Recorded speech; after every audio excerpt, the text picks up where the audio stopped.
ना जाई रउआ यार गइल छठ परब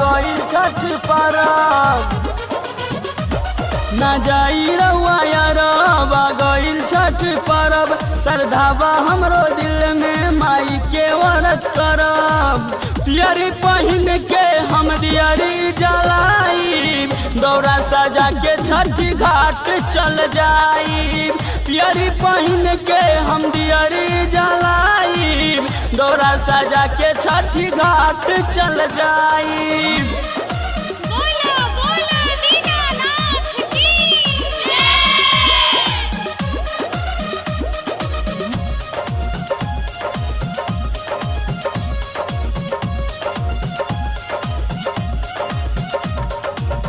दू दिन साहब हमें रहब उपास हो मन से ही कर बाटे कुछ ही खास हो दू दिन साहब हमें रहब उपास हो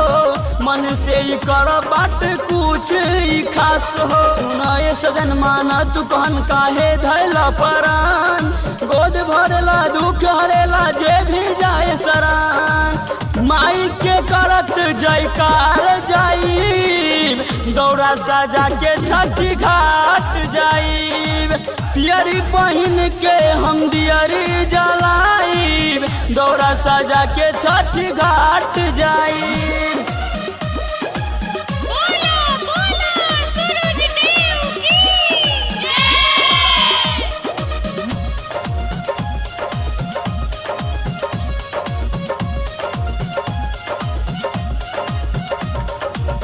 जोरे जोरे फलवा से सुपवा सजाई ध के ध्यान देख माई के बुलाई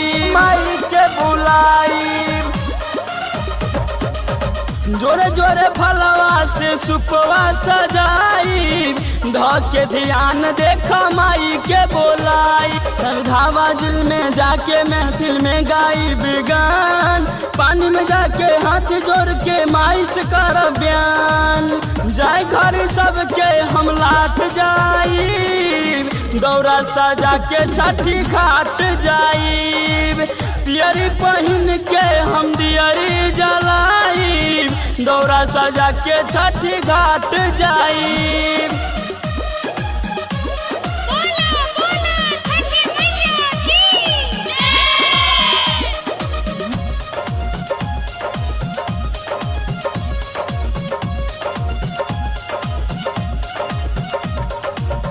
धीरज सवरिया रखी हो हमरा के साथ हो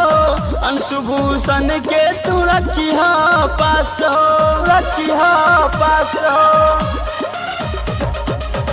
धीरज सवरिया रखी हो हमरा के साथ हो अंशुभूषण के तू रखी हो पास हो लालपुर के घाट बुला के छूला तू चरण उगते सूरज होई खुश कली हनुमान माई के लेके हम प्यार जाई दौरा सजा के छठी घाट जाई पियरी पहिन के हम दियरी जलाई दौरा सजा के छठी घाट जाई।